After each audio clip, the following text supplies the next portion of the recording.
Mike, I'll call it. Mike? You know, this intellect idea can be confusing. You come into meetings and most folks are talking down their intellect. I've heard a lot of honesty here tonight. People think they're an intellect, which is what most people feel like. Not many people run around actually thinking they're a dumbass. But in most of the meetings I've been in, people downplay their intelligence, like they're supposed to make themselves sound stupid in meetings somehow, self-effacing each other. But how do you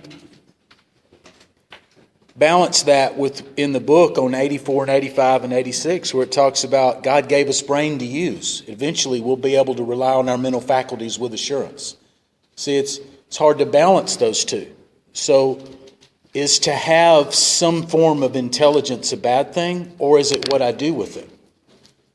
I didn't come in with any letters or any schooling. I've gotten all mine since I've been here. But what I have learned is that what intellect I do have, am I using it to tear down and try to find loopholes in AA, in its principles, in its texts, or am I using my intellect to embrace it?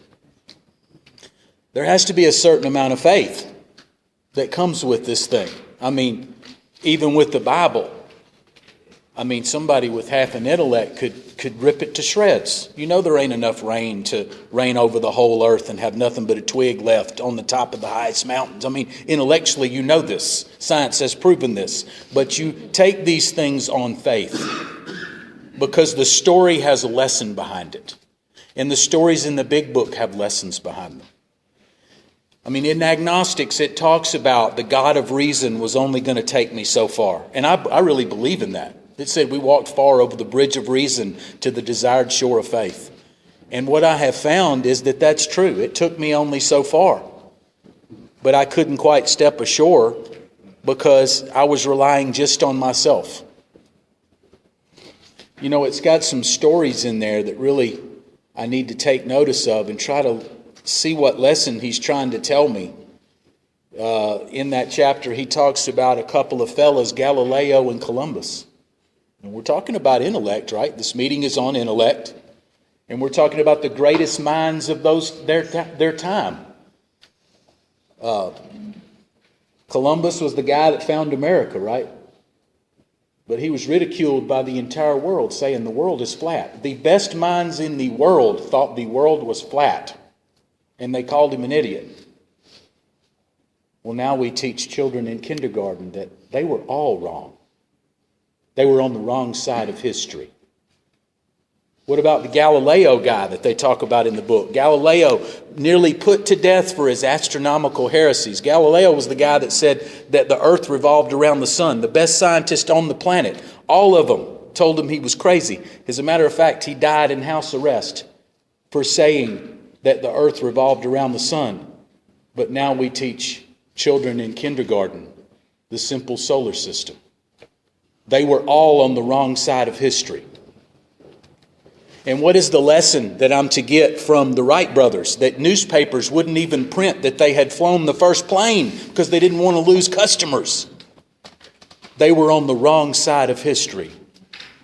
And the reason that the stories are there is to tell me, you may think you're smart. You may think you've got it all figured out, that I'm one of these three guys that is talking this crazy stuff.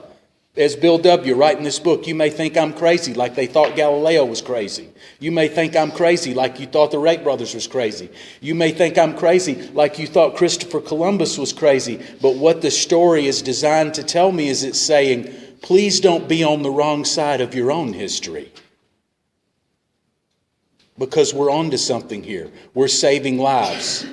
So the very nature of the story within the story is that you may think you're smart, but please don't outsmart yourself, because the smartest of the smart have been wrong in the past.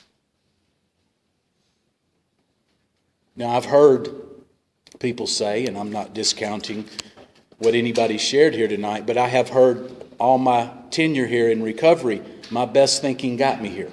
And I understand what's meant when that is said. But having been here for a while, I realized that was not my best thinking. I've experienced my best thinking since I've been here.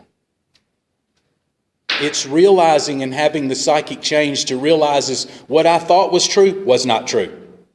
How smart I thought I was mistaken.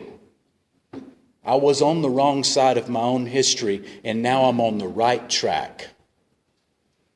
I've had a spiritual awakening as the result of these steps, and I'll pass.